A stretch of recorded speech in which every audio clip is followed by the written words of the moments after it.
નમસ્કાર, મનસુખભાઈ સુવાડિયા, અધ્યક્ષ જળક્રાંતિ ટ્રસ્ટ રાજકોટ।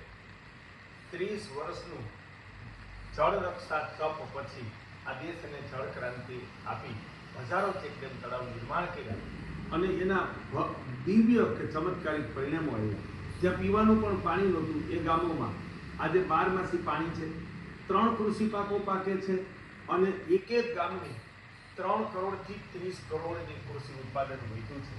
મધમાખીથી ગાયને જીવતદાન મળ્યું છે, પર્યાવરણ, ગામડું અને રાષ્ટ્ર આબાદ થયા છે।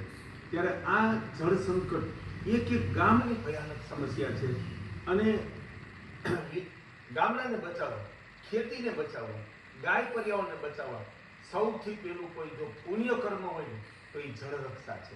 આવા જળ રક્ષાના 30 વર્ષના કર્મ તપ પછી અમે વિશ્વ પ્રેરક જળ ક્રાંતિ ગ્રંથ લખ્યો છે, જેનું વિમોચન તારીખ 31/8/2025 રવિવારે 3 કલાકે કેળવણી ધામ નિકોલ અમદાવાદ માનનીય મુખ્યમંત્રી શ્રી અને ગુજરાતના ગણમાન્ય લોકોની ઉપસ્થિતિમાં યોજાશે।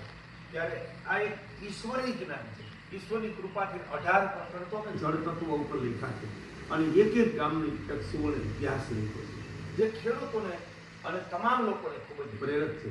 દરેક ગામમાંથી 5-10 ખેડૂતો આવે અને અહીંથી 5-5, 7-7 ગ્રંથ લઈ જાય અને એનો 2-3 ઊંડો અભ્યાસ કરી અને જળ તત્વોનું જ્ઞાન પ્રાપ્ત કરી જળ રક્ષાની ટેકનિક શીખી અને તમારા ગામમાં પણ ચેકડેમ તળાવ નિર્માણ કરી તમારા ગામને જળ સંકટ મુક્ત 12 જળ સંપન્ન કરવા અમારી અપીલ છે। તો આપ 31 તારીખે કેળવણી ધામ નિકોલ સૌ પધારો। મનસુખભાઈ સુવાડિયા।